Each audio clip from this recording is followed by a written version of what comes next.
Selamat pagi Bapak Ibu dosen. Perkenalkan saya Vincentus Jumali dari SMK Elanus Ruteng, merupakan salah satu peserta pendidikan profesi guru piloting 2 guru tertentu di Universitas Katolik Widya Mandira Kupang, program studi pendidikan biologi. Berikut video pembelajaran yang saya lakukan di sekolah saya. Sekian dan terima kasih, selamat menyaksikan.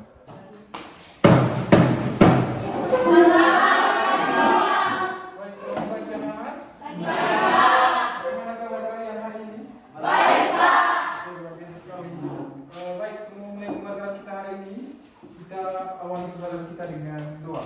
Satu orang dari kalian semua pimpin kita dalam doa.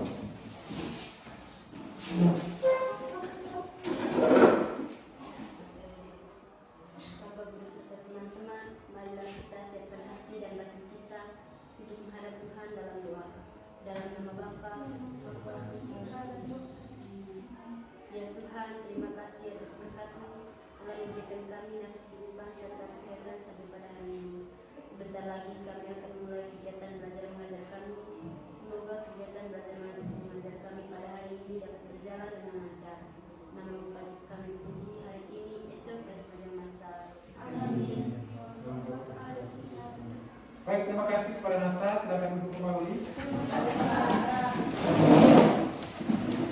Baik teman-teman, selanjutnya saya akan mengecek kehadiran dari kalian semua. Mohon jawab hadir kalau yang hadir ya. Baik, Darwis. Hadir Pak. Moya. Hadir Pak. Sifra. Hadir Pak. Nata. Hadir Pak. Eren. Hadir Pak. Apri. Hadir Pak. Joyce. Hadir Pak. Lilis. Hadir Pak. Putri Edison. Hadir Pak. Bella. Hadir Pak. Yones. Hadir Pak. Putri Windu. Hadir Pak. Desri. Hadir Pak. Indah. Hadir Pak. Erjin. Hadir Pak. Nilda. Hadir Pak. Ilva. Hadir Pak. Epin. Hadir Pak. Arin. Hadir Pak. Oke, berarti semuanya sudah hadir ya? Ya Pak. Terima kasih semuanya sudah hadir dalam pembelajaran kita hari ini. Kita hari ini bertemu kembali dalam pembelajaran biologi. Ya, jadi teman-teman, tentu ini merupakan pertemuan terakhir dalam topik keanekaragaman hayati. Nah, pertemuan-pertemuan sebelumnya kita sudah bertemu dalam materi keanekaragaman hayati. Kalau boleh tahu kira-kira apa yang kalian sudah pelajari dalam pembelajaran tema dengan tema keanekaragaman hayati yang kita sudah pelajari selama ini? Siapa yang bisa? Silakan. Keanekaragaman hayati pada makhluk hidup yang menunjukkan adanya variasi bentuk, penampilan, ukuran serta ciri-ciri lainnya. Oke, mantap. Ada lagi? Silakan. Tingkat keanekaragaman hayati yang pertama keanekaragaman hayati tingkat gen, yang kedua keanekaragaman hayati tingkat jenis, yang ketiga keanekaragaman hayati tingkat ekosistem. Oke, tepuk tangan untuk Putri. Ada lagi? Pokoknya juga. Kira-kira apa yang sudah dipelajari selama ini mengenai keanekaragaman hayati? Atau apa yang kalian masih ingat? Silakan datang kembali. Ancaman kepunaan keanekaragaman hayati yang pertama perubahan habitat, yang kedua perubahan iklim, yang ketiga kompetisi oleh spesies ekosistik, yang berikut pencemaran. Oke, baik teman-teman, terima kasih. Kalian sudah masih ingat dengan materi-materi yang kita sebelumnya. Nah, materi kita hari ini topik terakhir dalam pembelajaran keanekaragaman hayati yaitu upaya pelestarian keanekaragaman hayati.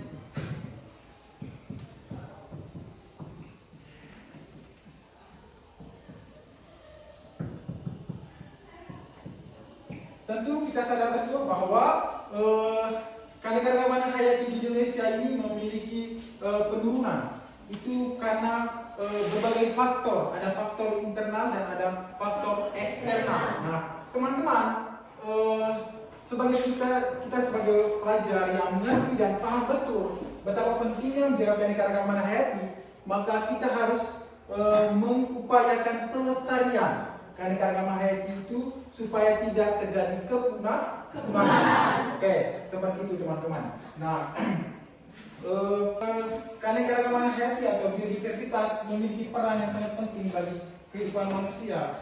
tentu beberapa poin penting yang merupakan bagian dari keanekaragaman hayati. Siapa yang bisa membacakan poin-poin penting itu apa saja? Silakan Indah. Keanekaragaman hayati atau biodiversitas memiliki peran yang sangat penting bagi kehidupan manusia. Berikut beberapa poin penting. Yang pertama, menjamin keseimbangan alam. Yang kedua, menyediakan kebutuhan dasar manusia.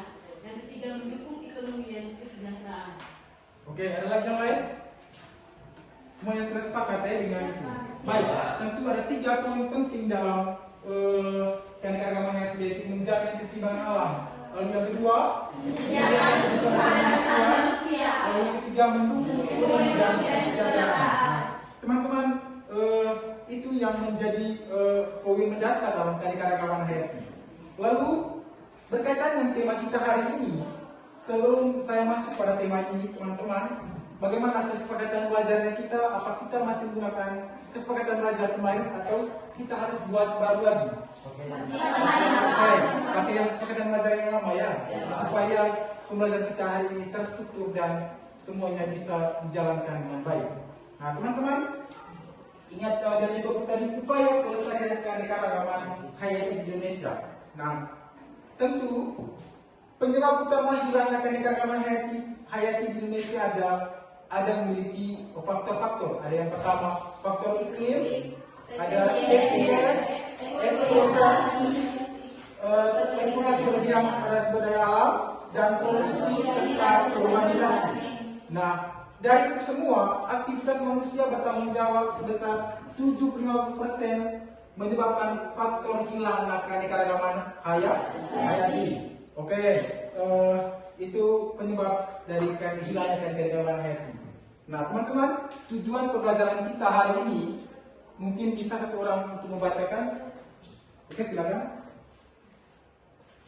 Melalui diskusi peserta didik mampu menganalisis minimal 3 upaya pelestarian keanekaragaman hayati dengan tepat, teliti, kritis, dan kolaborasi.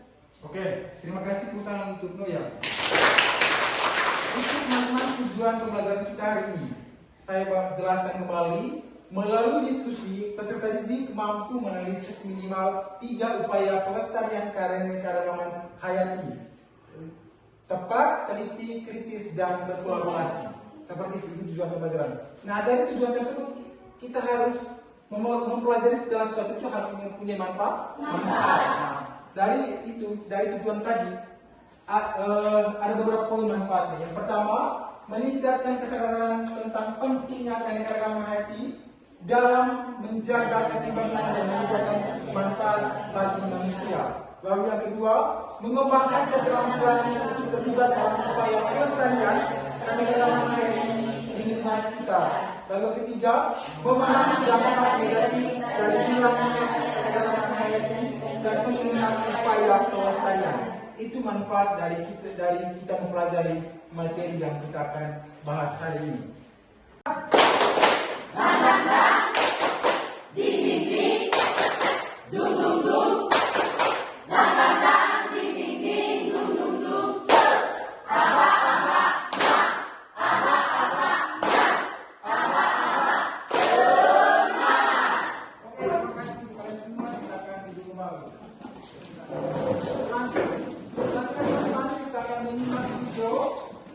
Tentang upaya pelestarian keanekaragaman hayati. Keanekaragaman hayati.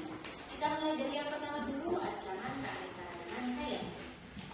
Keanekaragaman hayati merupakan kekayaan alam yang sangat berharga. Keanekaragaman hayati sangat berperan penting terhadap keseimbangan lingkungan.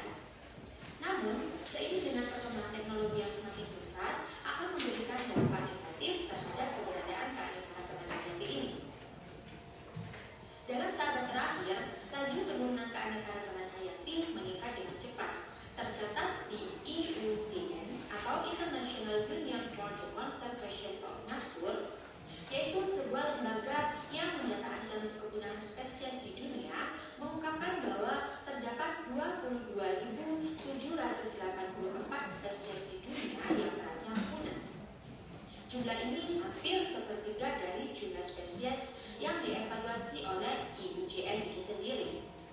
Nah, ternyata ancaman kepunahan ini disebabkan oleh beberapa faktor, Di antaranya yang pertama adalah perubahan habitat. Perubahan habitat dalam suatu ekosistem dapat disebabkan karena faktor alam atau juga faktor manusia. Untuk faktor alamnya sendiri misalnya seperti gunung berapi. Gunung berapi terjadi akibat endapan magma di dalam perut bumi yang didorong keluar oleh gas yang bertekanan tinggi. Nah, letusan terdahsyat di Indonesia tercatat adalah letusan Gunung Tambora, Sumbawa, Nusa Tenggara Barat di Indonesia pada tahun 1815. Yang letusannya itu terdengar hingga 1.900 km jauhnya dan korban yang meninggal adalah 71.000 orang. Faktor alam selanjutnya adalah badai. Badai terjadi karena tingginya suatu permukaan bumi. Yang paling berbahaya dari badai adalah sembaran petir, banjir bandang, dan juga angin kencangnya. Badai tertinggi di Indonesia adalah badai Markus yang terjadi pada tanggal 16 sampai 24 Maret yang melanda perairan Jawa Barat, Jawa Tengah, Yogyakarta, Jawa Timur, Bali, Nusa Tenggara Barat, dan juga Nusa Tenggara Timur. Yang anginnya mencapai 230 km per jam. Faktor alam yang lain juga ada tsunami. Tsunami merupakan gelombang air besar yang diakibatkan oleh gangguan di dasar laut. Nah, seperti yang kita ketahui sendiri, tsunami yang terbesar di Indonesia adalah tsunami di Aceh yang terjadi pada tahun 2004 pada tanggal 26 Desember 2004. Di mana korbannya adalah 230.000 sampai 280.000 jiwa. Nah, itu dia perubahan habitat karena faktor alam. Selanjutnya perubahan habitat karena faktor manusia, misalnya seperti penebangan liar dan juga pembakaran hutan yang sekarang sedang marak dilakukan. Entah itu untuk kepentingan pribadi atau untuk kepentingan golongan. Nah, itu dia perubahan habitat. Faktor yang kedua adalah perubahan iklim. Fenomena perubahan iklim merupakan ancaman serius bagi keanekaragaman hayati. Dengan terus naiknya suhu global, resiko kepunahan tumbuhan dan hewan juga akan semakin meningkat. Pemanasan global telah mengakibatkan mencairnya es di daerah kutub, sehingga mengakibatkan hilangnya habitat bagi beruang kutub dan perubahan petik. Demikian pula kenaikan suhu yang menyebabkan badan air di daerah tropis mengenai penurunannya, kepunahannya dari tingkat keanekaragaman hayati. Dari video tersebut tadi juga dijelaskan bahwa bagaimana upaya pelestarian dari kejadian-kejadian yang ada. Oke anak-anak, selanjutnya kira-kira dari nonton video tadi apa yang kalian amati pada video tersebut? Silakan Daris. Ancaman keanekaragaman hayati. Oke, tepuk tangan dulu. Ya, ini. Upaya pemerintah untuk melindungi keanekaragaman hayati dengan Oke, mantap. Tepuk tangan. Ya. Faktor-faktor penyebab kepunahan keanekaragaman hayati. Oke, mantap. Tepuk tangan. Upaya pelestarian keanekaragaman hayati dibagi menjadi dua, yaitu in situ dan ex situ. Oke, mantap. Lagi silakan. Pengembangan keanekaragaman hayati meliputi beberapa faktor, yaitu perubahan habitat, eksploitasi berlebihan dan penyebaran. Oke, mantap. Ini silakan. Perubahan habitat yang disebabkan oleh faktor alam dan faktor manusia. Oke, mantap. Tepuk tangan untuk semuanya. Baru hasil 5 kilo tadi. Lalu yang berikut, kira-kira kenapa hal itu bisa terjadi dari masalah-masalah yang kalian nonton tadi? Kenapa kira-kira terlintas dalam pikiran kalian? Kenapa hal itu bisa terjadi? Karena apa? Ya, gitu. karena aktivitas manusia yang Berlebihan. Oke, mantap. Garis? Bencana alam. Bencana alam. Oke, dan Karena faktor alam dan faktor manusia. faktor alam dan faktor manusia. Ini kan? Oke, mantap. Itu penyebab kenapa masalah itu bisa terjadi. Semua yang kalian jawab semuanya benar. Oke, kita lanjut. Lalu kira-kira dari masalah-masalah itu terjadi apa dampaknya? bagi kita dan bagi lingkungan kita. Apa dampaknya? Silakan dulu. Terjadinya pencemaran air dan pencemaran udara. Oke, mantap, tepuk tangan. Yang terjadi di dalam manusia. Oke, mantap. Nata? Terjadinya erosi tanah. Terjadi erosi tanah. Oke, ini. Terjadi ancaman kepada flora dan fauna. Oke, mantap. Terjadi ancaman flora dan fauna. Sudah, Pak. Jelas, silakan. Gunanya keanekaragaman hayati. Oke, betul. Gunanya keanekaragaman hayati. Itu yang kalian jawab semuanya benar. Dampak-dampak dari masalah yang barusan kita masukkan. Nah, kira-kira kalau seperti itu dampaknya, sebagai kita pelajar yang mengerti akan keanekaragaman hayati, apa solusi yang kalian tawarkan? Silakan. Melakukan penjauhan. Melakukan penjauhan, gitu, Mas? Melakukan revitalisasi. Silakan. Dan penyuluhan kepada masyarakat. Melakukan penyuluhan kepada masyarakat. Ada lagi? Silakan. Memperketat pengawasan pengendalian. Memperketat pengawasan pengendalian. Luar biasa sekali. Tepuk tangan kepada kalian. Nah, ini yang kalian kerjakan seperti itu. Ini kelompok 1, kelompok 2. Ini ada PB-nya. Kelompok 3.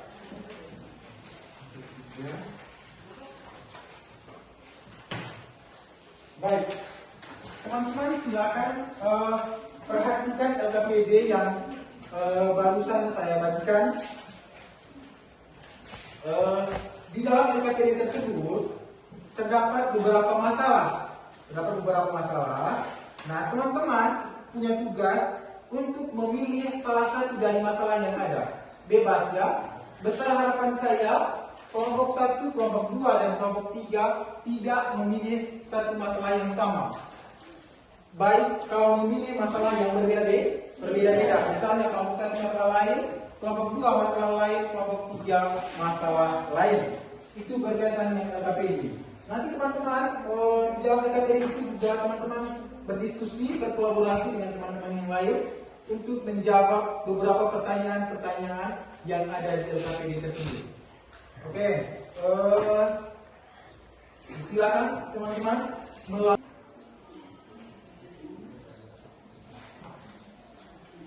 Baik, ada pertanyaan kelompok 1? Ada yang belum paham dengan LKPD-nya? Sudah paham? Baik, kelompok 2, bagaimana kabar kelompok 2? Bagaimana dengan LKPD-nya, sudah jelas? Sudah mengerti dia punya alur langkah-langkahnya? Oke. Kelompok 3 bagaimana? Sudah paham dengan alur langkah-langkah caranya? Oke, baik, terima kasih. Kalau seperti itu, silakan teman-teman berdiskusi mengenai masalah yang diambil. Bagaimana kelompok 1 sudah memilih masalahnya? Masalah yang mengenai diambil?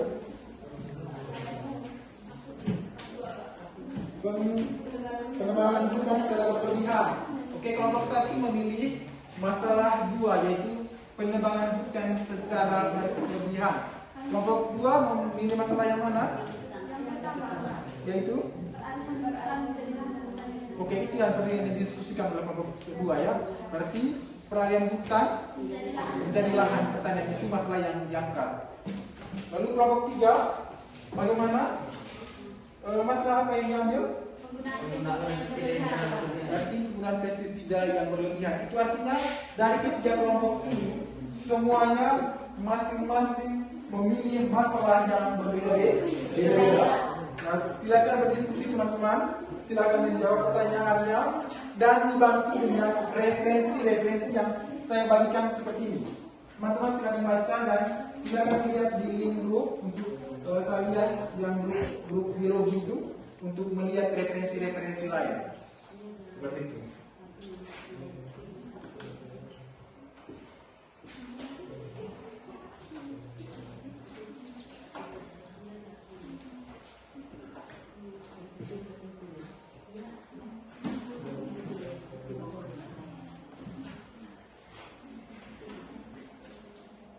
Apakah mulai dari kelompok 1 dulu, kelompok 2 atau kelompok 3? Mana yang lebih dulu?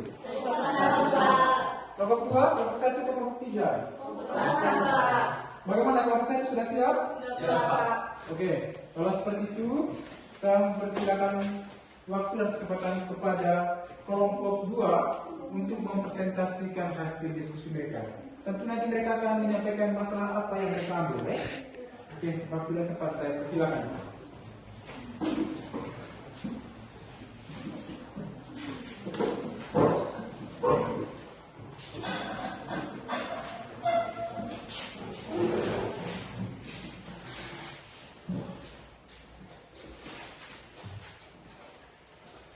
Teman-teman diminta untuk mendengar dan menyimak baik-baik, ya.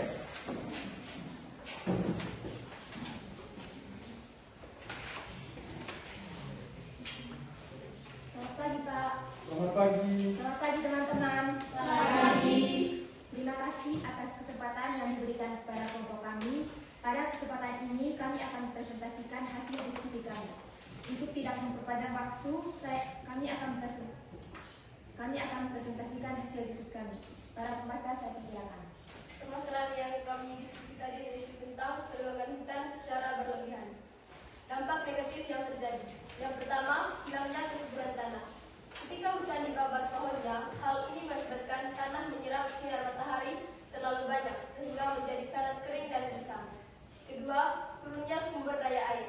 Pohon sangat berkontribusi dalam menjaga siklus air. Yang ketiga, punahnya keanekaragaman hayati.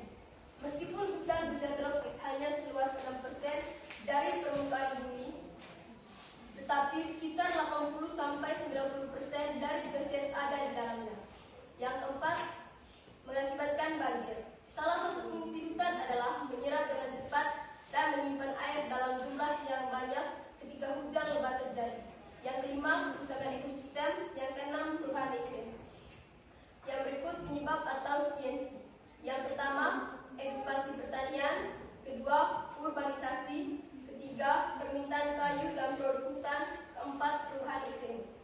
Yang berikut, dampak bagi lingkungan atau environment. Diperlukan upaya pelestarian melalui pertanian berkelanjutan, penghijauan kembali, dan peningkatan masyarakat. Dengan begitu, kita bisa menjaga keseimbangan antara kebutuhan pertanian dan kelestarian alam demi masa depan. Waktu selanjutnya saya kembalikan kepada moderator. Oke teman-teman, karena kita sudah mendengar dan menyimak bersama hasil diskusi kami, waktu selanjutnya saya persilakan teman-teman untuk bertanya.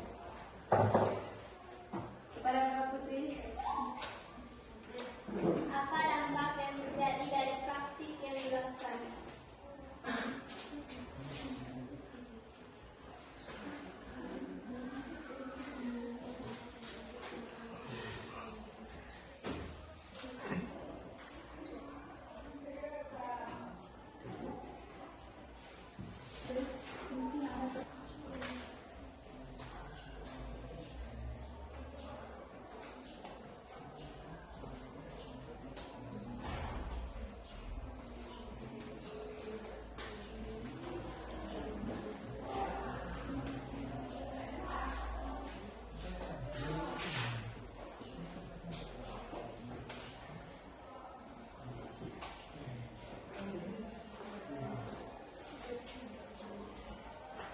Mungkin dari kelompok teman-teman untuk pertanyaan tambahan. Ya, waktu dan kesempatan saya berikan kepada Kak Luis. Apa dampak yang terjadi bagi makhluk hidup non target tarif penggunaan pestisida tersebut? Silakan teman-teman berkolaborasi berdiskusi dari 3 pertanyaan yang ditanyakan oleh kelompok lain. Baik, apa dampak yang terjadi? Terima kasih kepada kelompok 3 yang sudah mempresentasikan hasil diskusi mereka. Mereka kelompok terakhir yang mempresentasikan hasil diskusi dari kegiatan pembelajaran kita hari ini. Sekali lagi kita beri tepuk tangan untuk kelompok 3. Luar biasa sekali ya teman-teman. Kalian sudah mempertanggungjawabkan dari semua hal diskusi-diskusi yang kalian lakukan. Dari ketiga kelompok tadi masing-masing memiliki masalah yang berbeda-beda. Artinya, teman-teman sudah mengetahui masalahnya, dampak dari penyebab dari masalah tersebut, lalu dampaknya seperti apa, dan teman-teman memberikan solusi dari masalah tersebut. Itu artinya teman-teman sudah memahami betul yang namanya upaya pelestarian keanekaragaman hayati sehingga tidak menurunnya keanekaragaman hayati di Indonesia, khususnya di daerah kita. Saya melihatnya bahwa teman-teman sudah mampu kira-kira kalau masalah seperti ini, lalu dampaknya seperti ini, lalu bagaimana kita memberikan solusinya. Nah, teman-teman, dari pembelajaran kita hari ini, teman-teman jadi tahu kira-kira upaya-upaya pelestarian apa yang bisa dilakukan oleh teman-teman semua ketika menimbulkan masalah yang berkaitan dengan keanekaragaman hayati. Lebih khususnya adalah menurunnya tingkat keanekaragaman hayati. Kita sadar betul bahwa sebagai pelajar bahwa pentingnya menjaga lingkungan. Karena di lingkungan ada apa? Ada keanekaragaman hayati. Itu artinya kita sebagai pelajar yang mempelajari tentang teori ini bahwa kita harus menjaga lingkungan kita agar lingkungan kita tetap terjaga sehingga keanekaragaman pun tetap terjaga. Nah, saya akan melakukan refleksi. Saya akan membagikan stick note dan kepada teman-teman semua untuk teman-teman menuliskan refleksi yang saya tanyakan sebentar.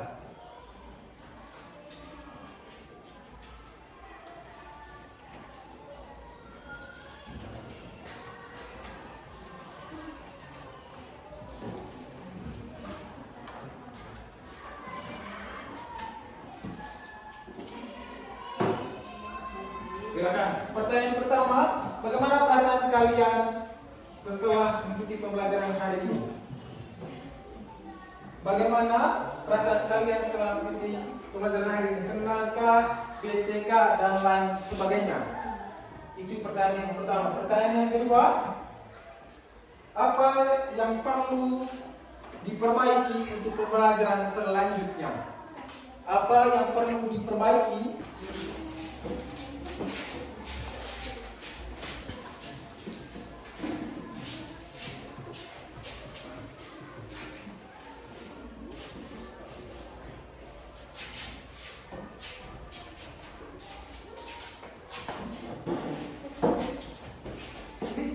Lalu selanjutnya teman-teman, kita akan bertemu kembali dalam pembelajaran biologi selanjutnya dengan tentu materi yang baru. Materi minggu depan itu teman-teman, kita akan berjumpa dengan materi tentang sistem organ dan organ. Untuk itu, tugas teman-teman adalah membaca materi yang akan kita bahas di minggu depan. Yaitu materi apa tadi? Ini luar biasa sekali. Sistem organ dan organ. Nah teman-teman, pembelajaran kita hari ini sudah berakhir tentunya. Dan besar harapan saya teman-teman, pulang ke kos, asrama, dan di rumah, teman-teman membaca kembali dengan materi-materi keanekaragaman hayati yang sudah kita pelajari, supaya memperdalam lagi ilmunya teman-teman. Sepakat ya? Baik, menutupi seluruh pembelajaran kita hari ini, kita akhiri dengan doa. Satu orang dari kalian semua memimpin kita dalam doa untuk maju ke depan sebagai doa penutup. Silakan, laki-laki. Silakan Yones maju.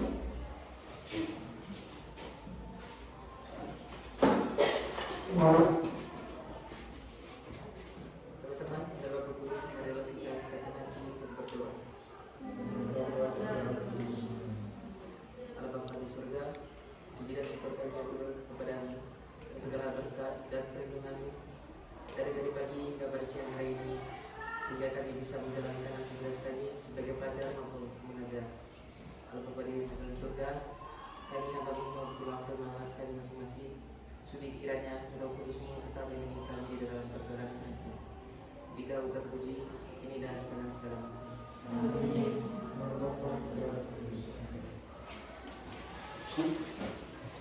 Silakan kembali.